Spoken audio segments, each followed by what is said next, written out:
The broadcast is now starting. All attendees are in listen-only mode. Good morning, good afternoon, and good evening, everybody from around the world. Happy to have you here for the KepServerEX version 6.5 release webinar. Pretty standard start of our day. If you could, somebody, maybe everybody, type into the question pane if you can hear me. It would be great, just so we know we have good audio heading all around the world. All right, thank you so much, John, Alexander, Dan, Kamesh. Thank you, everybody, for letting me know that the audio is good. Pleasure to have you today listening in on the KepServerEX version 6.5 release.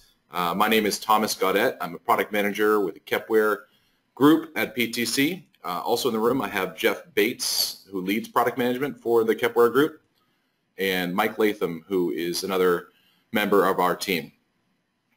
Thanks for joining, everyone. So we've got a bunch of stuff to talk about today for KepServerEX version 6.5. I'm going to go and do the standard kickoff here, letting you know that you will receive an email for all of our registrants with a link to the recording of this video webinar, as well as a PDF of the slide deck. And of course, anytime that you want some more training associated with the Kepware products, you can visit us at our website at kepware.com/products/training. Have a few things coming up here for KepServer version 6.5. Take a look at our agenda. We're going to talk about some security updates, a customer upgrade opportunity, which you may or may not have already heard about with our release this past Tuesday. Then we'll go through some feature enhancements. First up is going to be our security updates. So let's get into what we've done with that and the reason that we've done that. So I'd really enjoy Jeff Bates to share here some of the thoughts behind why we've done some additional and will be continuing to do security updates as we always have here at Kepware, but we wanted to put a focus on this with this particular release. So Jeff? Great. So what we've seen is really an evolving threat landscape, and in certain cases, not even an evolving threat landscape, but just a realization of the criticality of the need for security best practices in an industrial control system environment.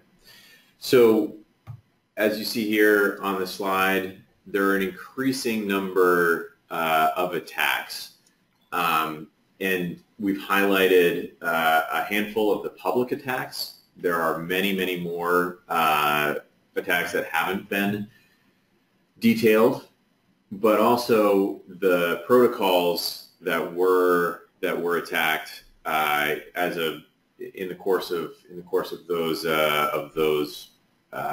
incidents. And as you can see, they leverage a lot of the protocols that are that you can work with KepServerEX. The issue at stake, or what we're increasingly realizing, is that the way that we've done security, ICS security in the past, and when I say we, I mean here at Kepware, at PTC, and in the market, is that it's simply not adequate. Most folks have relied on the idea of an air gap, or having a separate network from the enterprise network. And so even our thinking has really evolved on this. In the past, we would have said, oh, there's an air gap, and so the security is really a perimeter security. But our thinking is absolutely evolving there. We've looked into the market, we've talked to our customers, and we've talked to security experts. And we found that, in one study found that on average there are 11 connections between the enterprise network and the operations network. Furthermore, we've seen even in the cases where there is an air gap, that it hasn't adequately protected the enterprise. That's obviously true in the case of Stuxnet, but there are many more. So we're introducing, both Kepware and PTC, we're introducing a shared responsibility model where there are where Kepware is responsible for providing the tools to secure our application and deploy that application securely. And we share that responsibility for security with the customer, who has all of you who have a number of responsibilities to deploy KepServer, take our recommendations, deploy KepServer into production in a secure manner, make sure it's being deployed in a secure environment, and critically, and we'll talk about this in some subsequent slides, critically update the software on a regular basis, as well as other components of an industrial control system. And we'll definitely understand that there are challenges there. It's a much larger conversation, so we'll get into it. But just wanted to set the stage for this evolving threat landscape, kind of why we're taking a serious look at security, and why we want to help our customers, help all of you, make sure that when you're deploying KepServer EX into production, that you're doing so in the most secure manner. Thanks, Jeff. Really appreciate you outlining that for our customers.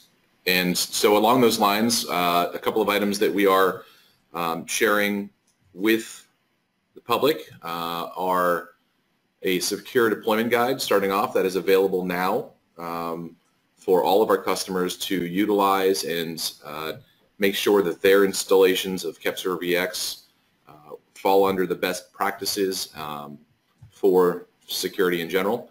And as Jeff mentioned as well, we have a shared responsibility white paper that is sort of outlining our roles and responsibilities associated with ensuring that our application is as secure as possible, while also sharing that it's important that when you seek out other vendors for the environment around your deployment of KepServer, that is done in a secure manner as well.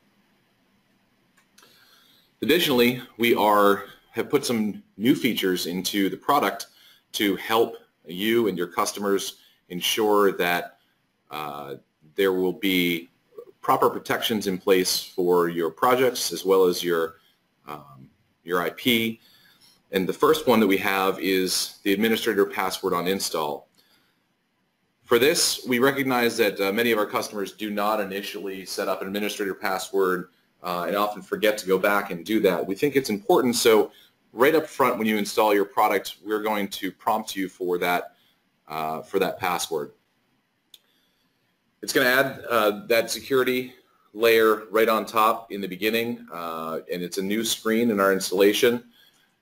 Many of our customers have chosen not to do this because they use the access of the machine as their control into KepServer EX, but it's important that applications themselves are also secure, so we recommend utilizing this. For testing purposes, you may want to skip this, but we recommend using it at all times. We have allowed the option to forego this for now. And then, of course, just like you could previously, go into User Manager and add passwords to the appropriate users that you have established there. This does impact, the administrator password does impact a few places in the product, just as it did before, but I wanted to highlight them so that you're aware that when you set this password, you're going to be needing it to perform a few functions, which includes stopping the runtime, accessing the administration settings, doing any OPC UA configuration, as well as accessing the license utility.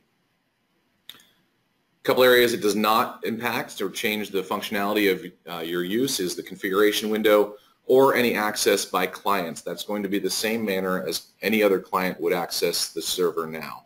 So this is really looking at when the runtime is up and and when you're doing the configuration of the runtime, ensuring that there is proper validation of the user doing that functionality. It's also really important that you remember the password. Much like if I were to hand you my laptop, you wouldn't be able to crack that without, and there should be no way of you fixing it or accessing it without the password. There's also no way to retrieve the password for KEP-Server-EX Administrator if that's forgotten. So we recommend keeping that in a secure location, potentially having multiple users that are administrators, so the responsibility of management of the server is spread amongst people in case of an employee moving along or any unforeseen instance.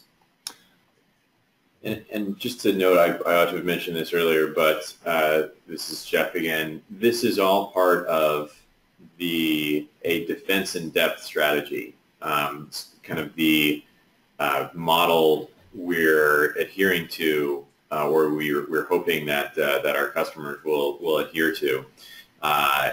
The very high level premise of that model is that you don't simply rely on one single layer of security, that you have a multi-layered security approach, and that even if an attacker or a malicious actor can break through a single layer, they're confronted with a number of additional layers of security.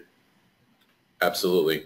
We also have a great question coming from Kevin Wood asking if there are any plans to incorporate the ability for Active Directory into the product for password management. That is something that is on our roadmap, and as we move through continuing our offerings on defense in depth, that we will be adding as well. Don't have a timeline for you at this moment, Kevin, but we will certainly share that information in the future as it becomes available. The next piece that we looked at for security in KEP-Server-EX version 6.5 is project file protection. So this is all about projects that are in motion, that you've saved off and you're going to be moving from one location to another. We recognize that there is a fair amount of IP associated with projects, specifically as Europe has defined it in their GRDP, where IP addresses, usernames, and passwords to access PLCs could potentially be inside your project file. So we want to ensure that you were capable of encrypting that in transit. And so we're adding this functionality to the project file, and it's going to be on by default. This means that when you go and save your project, save that off, you will be prompted initially for a password. So when you click Save As or Save for the first time, a pop-up will show asking you to set this property within the configuration. So you can see on the screen on the right-hand side that that is enabled and that a password has been entered. You can, of course, if you choose, save this off in an unsecure manner. That is an option that you have, as well as the fact that JSON, since it is a human-readable format, is not going to be an encrypted format. We recommend that our users enable this and keep this enabled at all times. And just like the password for the administrator, if the person who saved off the file with a password has forgotten their password for that particular file, it will not be recoverable. Again, that is best security practices, as we've been working with many of the security experts throughout the industry have recommended for us to do. I think it's, this is a great example of just another tool we're adding. You may already know that your OPF files contain sensitive information, IP, both intellectual property as well as IP addresses, username, password for PLCs, and you may have hopefully you are already storing them securely and have a good strategy for keeping that information secure. This is just one way we feel that we can help add an additional layer of security that you all can use. Great. So next up is leading into the whole idea of us desiring for customers to be as secure as possible. We're also, as you may have heard with the release and the public notification that we gave out on Tuesday with our press release, that we are instituting a one-time upgrade opportunity for all of our customers with valid V5 and V6 licenses. And this is because PTC in general is committed to ensuring that our customers have applications that are as secure as possible. And if you look at the history of encryption in general, every encryption technology that has been produced at some point so far has been cracked. So if you look back 2, 3, 5 years ago, all of the encryption technologies that existed previously have had some sort of error in them. And so although those products were shipped in the most secure state at the time that they were shipped, it may be possible that there are now vulnerabilities in them because of unknown errors in the encryption technology. And so we believe that it is important that our customers stay up to date on a regular basis. At least yearly, you should be updating your ICS security systems, including those connectivity products such as KEPServer-EX, because at some point it is very likely that the encryption technology that is utilized today and is the most secure today may be in the future compromised.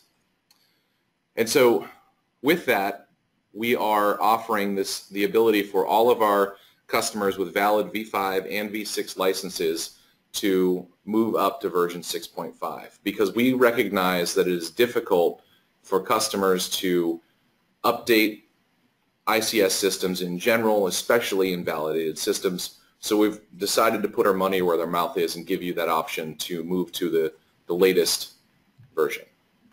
Yeah, and this is, as Tom said, we absolutely fully recognize and have discussed with a number of our customers about how difficult updating ICS components can be. And I think that the note on the earlier slide outlined that fairly well, that updating ICS components can affect function of the ICS. However, our customers, security experts, and ourselves are increasingly recognizing that it's critical to do so, and there have been many examples of the perils of not doing so. But we fully recognize that it is difficult to do that change control processes can take time, and that validated systems are difficult to upgrade. We do think it's important, and we want to help our customers do so. We've been seeing that it's really now the choice between planned downtime versus unplanned downtime. Obviously, there's only so much we can do to help. We can't come in and manage a change control process as much as we'd like to be able to manage that process. But you know, we're a small company up in Portland, Maine, and just don't have the resource. So we want to do everything we can, and really we feel that everything we can, when we look at it, is giving it away for free, foregoing a little bit of revenue potentially, but really putting, as Tom said, putting our money where our mouth is and showing just how important we feel this is. Great. Thank you, Jeff. Got a couple of questions about security before I dive into exactly how this free upgrade works. The first one is that can you change the password once it has been defined? Absolutely, you can do that. That is an option that you can move into at any time. So that's why one of the reasons we think that it's important to have administrator and user passwords on the product. Those people will have the permissions to go and change the password of a saved OPF file. And of course, the administrator and the individual users themselves on the server will have the ability to change their passwords for server access too. The first question I have coming in for upgrades is if we have ThingWorx Industrial Connectivity, which many of you know is a white labeled version of KEPServer-EX sold through the larger PTC organization. Does this upgrade apply for this license as well? And the answer is yes. Those users that are using ThingWorx Industrial Connectivity can move to what has also been released as ThingWorx Industrial Connectivity version 8.3, and that functionality will give you will be available to you. Another question we have is that some of our people online recognize that we also have some additional resellers out there, and we are working with those resellers to establish programs if they choose that are similar to this, and we can give you some updates through those resellers. We're going to be working with them over the next month or so to ensure they have as many options as we're providing as well. Yeah, and I think that important to clarify there, if you're purchasing KEPServer through a distributor or a reseller, and the product is branded KEPServer, then this applies to you. You can go into the mykepware.com portal and upgrade.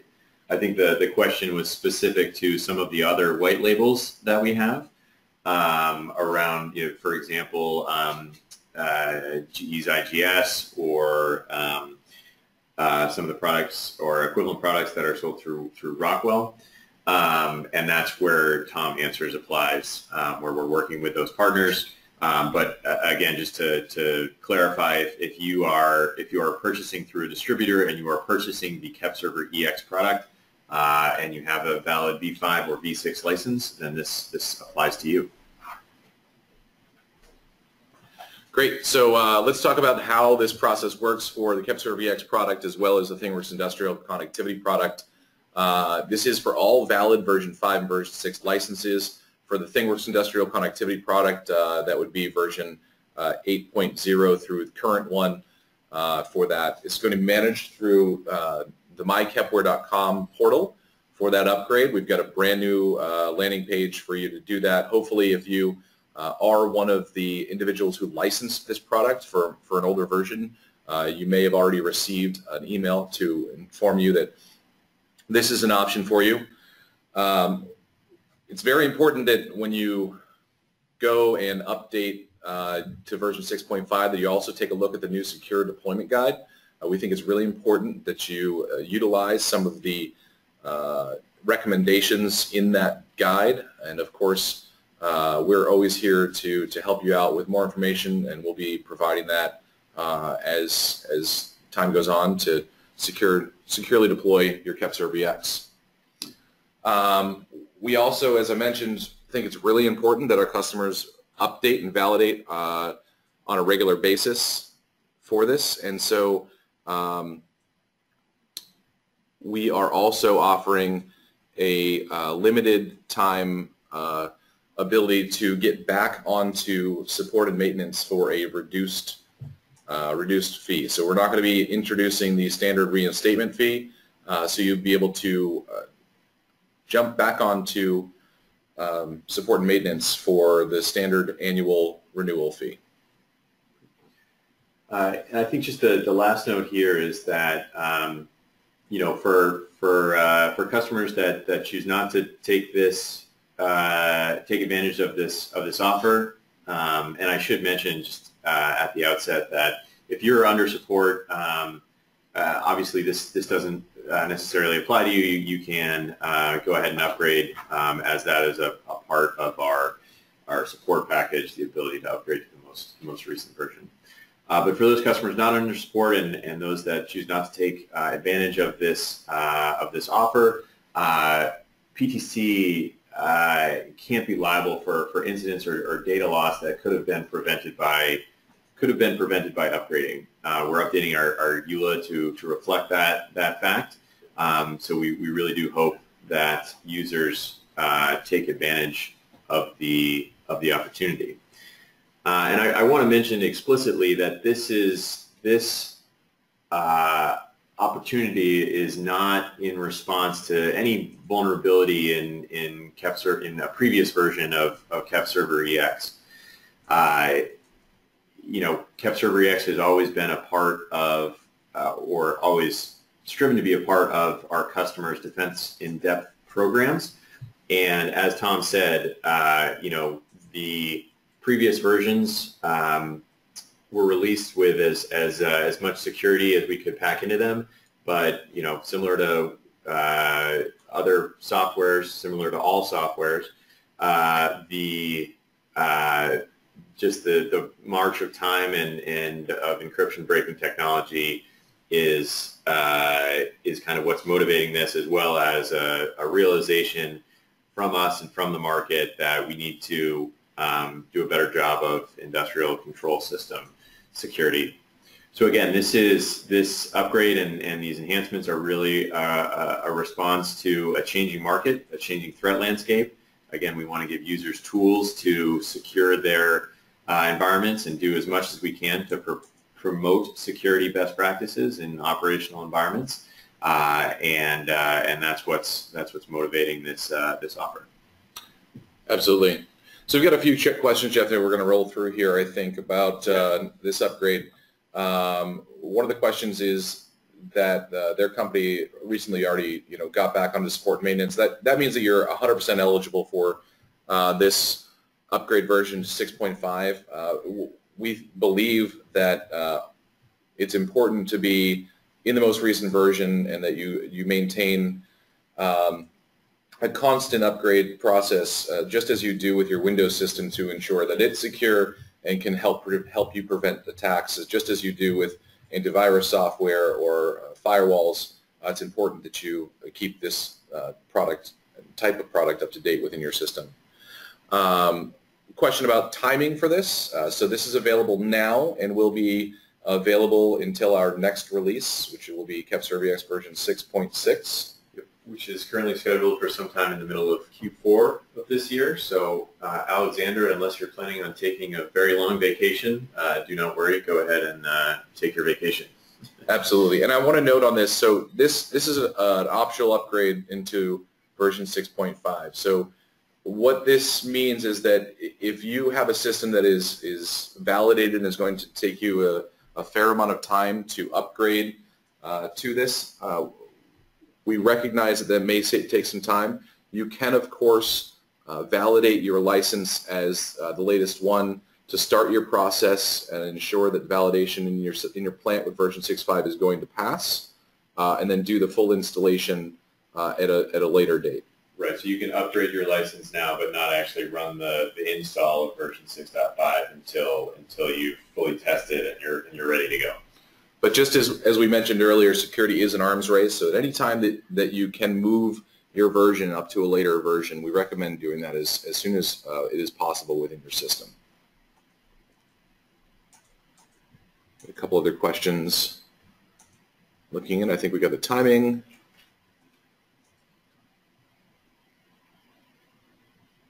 Great. All right. So I do also want to jump into some of the other features that we have. If you continue to have questions, we'll of course save some time at the end for that. It looks like we're running a little bit ahead, which is great. So I'm going to jump into the first enhancement that we have for KEP-CervEX version 6.5, which is our MQTT enhancements for the MQTT client driver. So this new functionality is going to provide, on top of what we already had previously, some automatic tag generation, which I'll demo here in just a moment. We've also added support for some new encoding, UTF-16 JSON, as well in addition to the UTF-8 that we previously supported in the last version, and all characters for client names in the MQTT settings.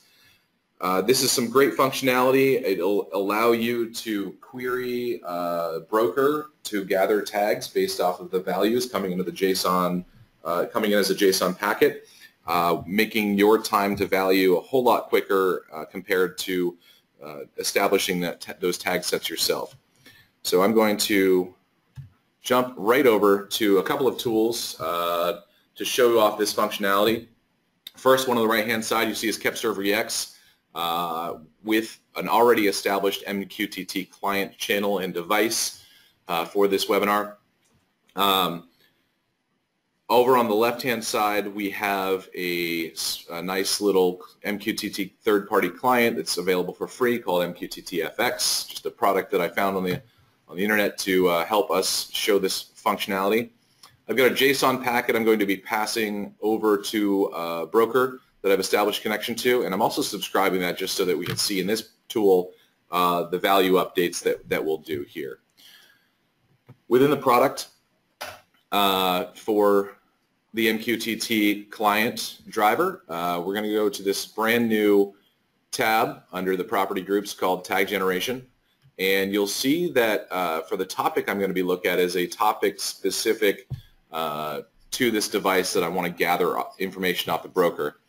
And this pound sign is going to say that I'm looking for subtopics within the MQTT topic to also create tags and groups underneath the base topic of the KSE v65 there. So to do this, we've also got a discovery duration. This is the time that the driver is going to be listening onto the broker for new updates to occur so that tags can be generated based off of the topics and as well as the information coming into those topics. So I've set 20 seconds, which will give me plenty of time to move over to the MQTT-FX application and publish a couple of times to ensure that KEP-ServerVX sees that function happening.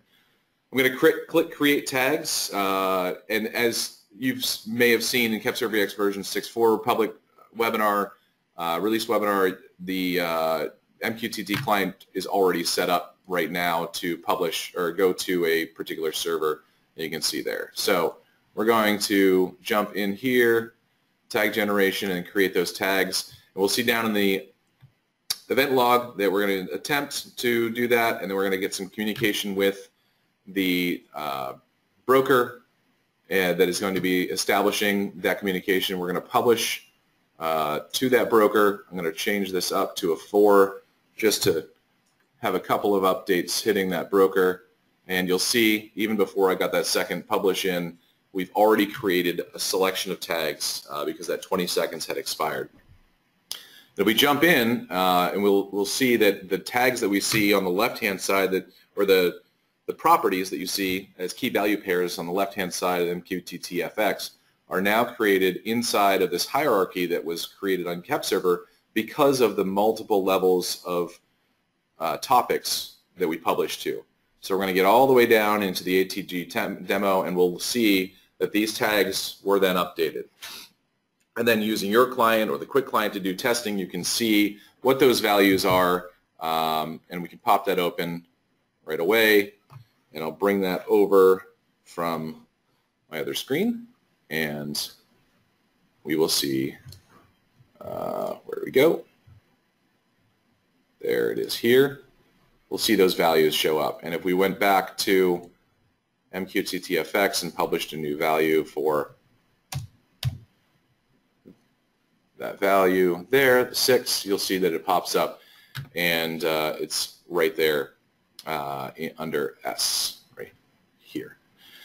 You also see, just as we provided in KEP-ServerVX version 6.4, the ability to have a payload tag, which can give you all of the information inside of the payload, very useful for doing debugging and ensuring that the other tag values that you're getting are represented properly from the payload into the tag. So that's the KEP-ServerVX version 6.5 MQTT functionality that is available now for you to utilize with your MQTT broker connections. We've also enhanced a bunch of functionality within KEP-Server connecting to ThingWorx, specifically the store and forward functionality that we put out with the last release in version 6.4. We've added a new mode to this functionality. Previously, we were allowing the ability to store data upon a loss of connection from KEP-Server to the ThingWorx platform. And then once that connection was back up, we would, of course, publish that data to ThingWorx. We also recognize that many of our customers have the use case where when the connection is reestablished to ThingWorx, they will need real-time data or live data right away, and that the stored or older data may not be as relevant to that instance. And so we wanted to create some functionality to manage that. To do that, we've added a new mode, and that's called on hold. And the previous functionality is now called the active mode. So during the on hold mode, real-time data with a connection is going to be moving through our store and forward service right up to ThingWorx. Upon a loss of connection, that data will be rerouted to the local storage just as it was previously with version 6.4. After a connection is made to the ThingWorx platform again, we are then going to resume publishing live data up to the platform. And what this does is allow you to see what is happening in your environment in real time without waiting for any stored data to update. We also recognize that stored data may be very important. So we're not getting rid of that. We've just provided the functionality for you to schedule that. It may be that you have 2 and not 3 shifts. So during the 3rd shift, you won't have as much information coming through that's important for real time. And you can schedule that later through the ThingWorx platform to update and pull that data from the edge. So to do that, you flip over to the active mode using a system tag that I'll show you shortly, and that is going to pull that stored data up into the platform and allow you to retrieve all that, what would have been lost data had you not enabled the store and forward functionality. To manage this, we've added some system tags. It also was going to help you understand how full your storage is, the number of updates that are there, and be able to help you manage the forward mode in general. So let's dive in and take a look at this new functionality for version 6.5. Okay, let's get into the ThingWorx store and forward demonstration. For this, I've already had set up a bit of functionality here going to earlier today. You can see in the ThingWorx trending and troubleshooting page I have up here, which is just a trend of 3 data points. You see that we've flatlined for quite some time now. This is this functionality has been created by disabling the network interface card for the virtual machine that ThingWorx is running on. And this data was previously coming from my host machine. You see the small gap earlier during the day. That was caused by a restart of the server runtime, so that data itself is lost. However, the data from the most recent disconnection should be able to be returned to the ThingWorx platform once we re-enable the network interface card. I also want to show you some information within KEPServer that is running my host. So I'm going to bring over the quick client from my host machine, and we can see using the system tags that we have some stored updates within the data store, and that we are in the on hold mode.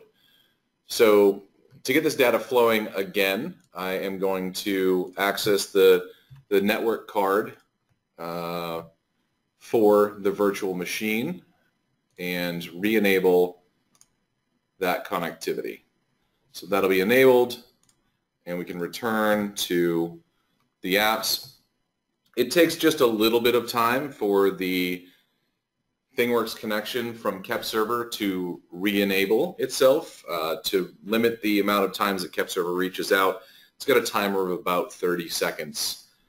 So as we wait here for that connection to be made, I can bring over the KEPServer from my host machine to take a look at the event log, where we should see just now popping in the connection to ThingWorx happening.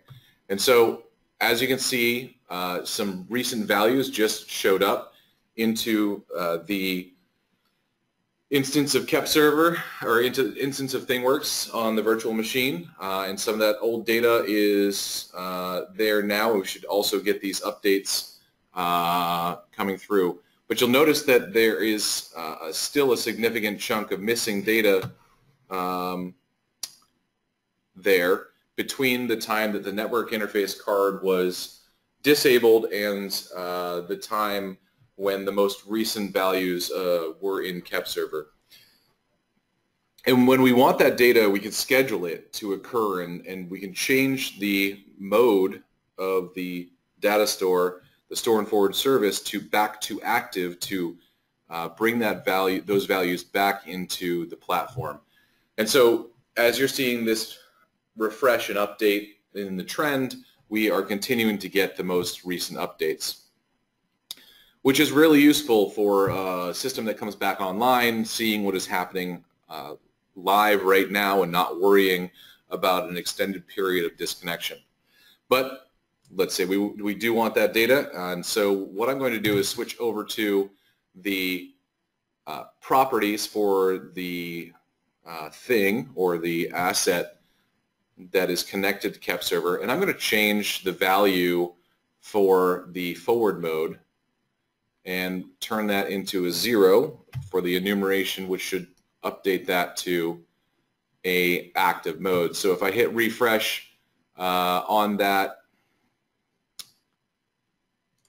mode, I need to leave the editing options here, apologize. Let me do that. I'm going to, there it is, we're back into active. And so when we switch back to the other page where we see the trend, that data has been brought back into the instance of ThingWorx, and you can see it on the trend there. And if we bring up the Quick Client again, you can see that the stored update count has been flushed, and that data has been returned, that has been pushed up to the ThingWorx instance. So that's the functionality that we've created with version 6.5. I hope that you all enjoyed that. And if you have any questions, of course, feel free to include those in your communications with us. So let's move on to the next item here, which is some continuous improvement. So we've also done a bit of work for continuous improvement. Roll through these relatively quickly. They're going to be important to some and not to others, but the first piece is a Torque Tool Ethernet driver updates. We've added a bunch of jobs, MIDs, and as well as supporting new revisions for those and some new tags. So if this particular driver is interesting to you, these updates will help you work with your tools a little bit better and be able to provide some more information to you from those tools. We've also updated a couple of our suites, specifically the Automation Direct suite now includes the EBC driver, and our Building and Automation Vertical suite is going to include the System Monitor driver. Great news for those people using those suites, a little bit more added functionality for you. A couple other pieces, we've updated our hardware key installer to support some new versioning for Windows 10 and Windows 7. We've also, for our ABB Total Flow customers, now support a configurable rollback. So if for some reason there was a communication error while collecting data, you'll be able to roll back a number of updates to gather that missed data. And we also are now, for Rockwell Allen Bradley ControlLogix Ethernet, supporting version 31. It's one of the quickest times to market we've had with a Rockwell update. We're pretty happy with this functionality, supporting Rockwell brand new firmware version for their newest controllers. This also includes a few new energy tags for you able to monitor for those controllers. We also added string support for our ToyoPuck PC3 and PC2 Ethernet driver. This will support the ability to write strings down to those drivers, those controllers. And we've updated our configuration API to be more secure. Essentially, we recognize the insecurities within SSL 3.0, and so we've removed that functionality to keep you more secure for you to be on the TLS versions instead. We've also done a little bit of an update to the Siemens TIA Portal Exporter utility to support some of the new functionality of TIA Portal, specifically support for their version 14 Service Pack 1 and version 15, in addition to the previously supported 13 and 14 versions. You can see on the screen here some new capabilities as well as how specifically to use this. So this utility must be on the same machine as the TIA Portal utility. It leverages their API, and so to access that API, this application needs to also be running on the same machine as TIA Portal.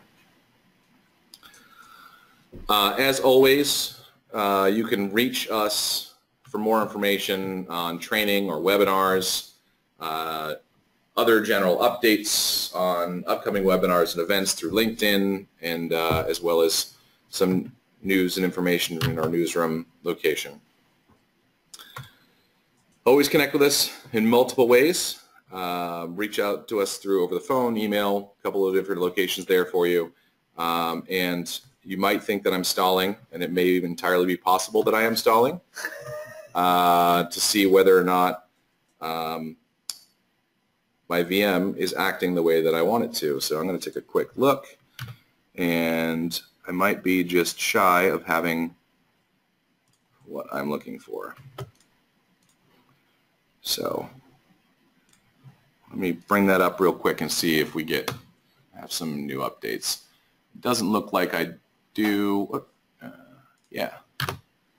So it would seem from my analysis of the Quick client that some of the data is moving a little slower than expected. So it would seem that my connection between my VM and my host, although it is a good connection, is not happening as quickly as I would expect. So I'm going to have to do some troubleshooting between my network, my local network here. What's happening is that I am seeing this value climb as we are getting updates pushed into the data store, but every now and then I do get chunks of data pumped back into the platform, and for maybe interesting or unknown reason, this particular trend is not updating the way that I would expect to. So unfortunately, I don't think I'm going to have a great demo for you today.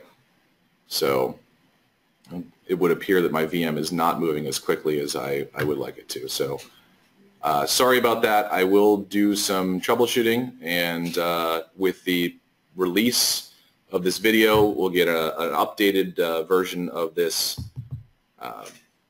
demonstration, and hopefully I'll be able to also share with you what the issue was. So I want to thank everyone for coming in today. We do have a few minutes for questions. I don't know if Jeff or Mike, you've been watching the question pane to see anything that we would like to jump onto for this last few minutes of the webinar. It looks like there's a question on ABB code flow rollback functionality. Yeah, so Keith, thanks for asking the question. That particular functionality, what we're allowing you to do there, we have some system tags that allow you to change the pointer within the driver, which will allow you to essentially roll back a number of updates, a number of records within the ABB total flow. So you set that system tag, which is a number of updates you want to roll back, 10, 100, 1,000, and then do a poll to gather that information from that previous location. Also had a question on Heidenhain integration. That's a question we get fairly often, and in general, we get a lot of increasing number of questions on connectivity to CNC machines. As many of you know, there are a number of great options for CNC connectivity in KEPServer EX, including our FANUC driver, a number of different ways to connect to Siemens 840D controllers, which you can explore more on our knowledge base. For Heidenhain specifically, they have a proprietary interface. So the best option for connectivity to Heidenhain today, we continue to evaluate other options moving forward, but would be to have a MQTT adapter, or excuse me, an MT Connect adapter for those Heidenhain machines. Also a good question on the Yukon driver. We are currently working on an update to that driver. Peter, we can follow up with you separately, or follow up with folks who are interested separately. It'd be great to have your use case, but it is a major redesign, I will say, of the Yukon driver, and it is aimed at making Yukon or that specific driver more able to connect to all different types of devices, as well as simply easier to use. Those are the two goals of that project. Don't have any timing updates on it right now, but that work is currently in flight.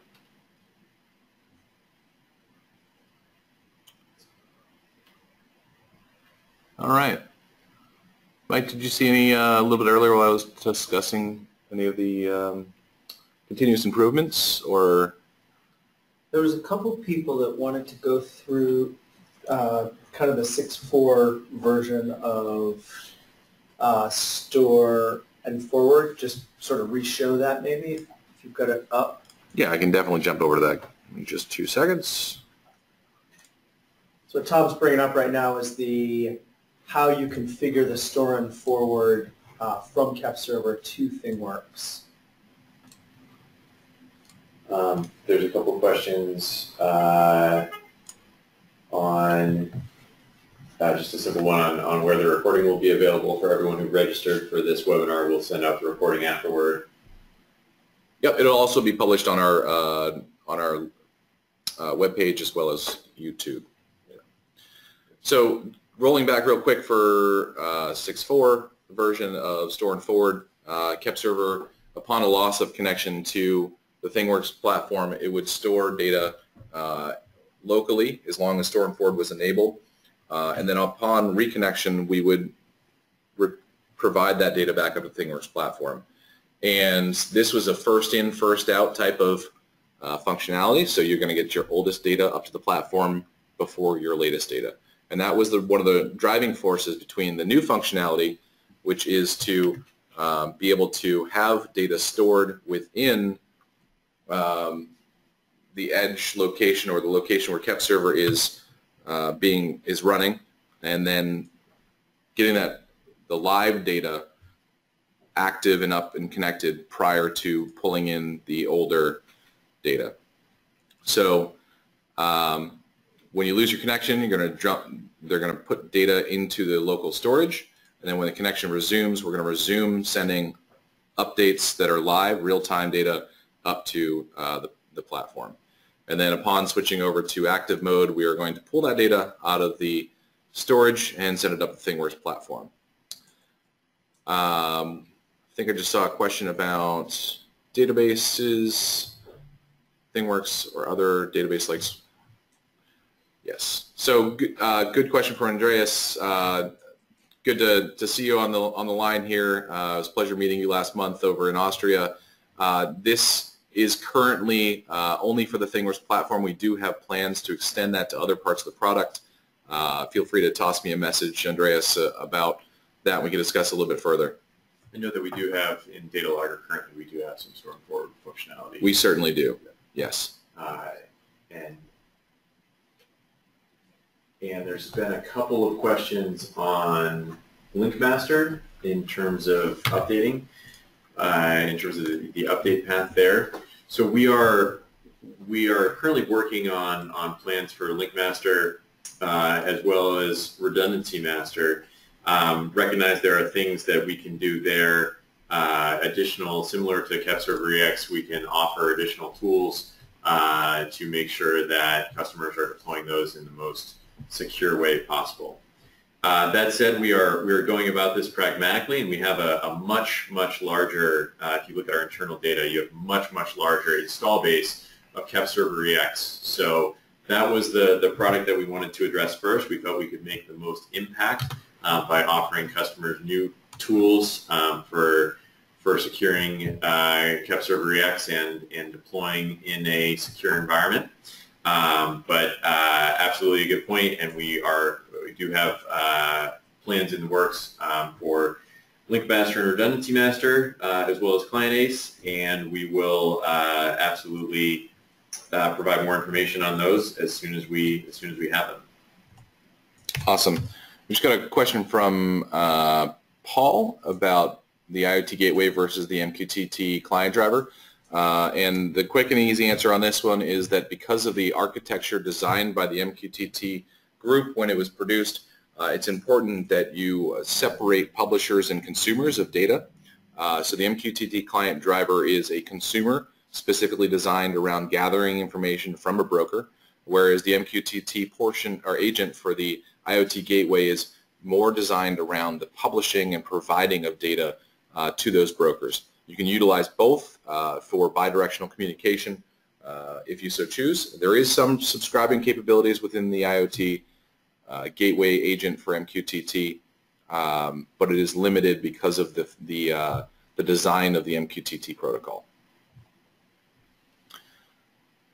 So it looks like we are closing in on the end of the hour. I want to thank everybody for showing up today. Quick little update on the demo. It appears as though my VM ran out of memory, which I'm sure none of you have run into before. Little sarcasm there for you. I hope that everyone has enjoyed the webinar. It will be updated with a new recording of the demo with the functionality working for you. I apologize for the live demo errors as usual, but we'll get that out to you for sure. The recording will be available online and sent out to all of our registrants as well as a PDF of this slide deck. So thank you. Have a wonderful day, and we hope to hear from you soon, and that you take advantage of the 6.5 version update so that you can help your companies and your clients and customers all be as secure as possible.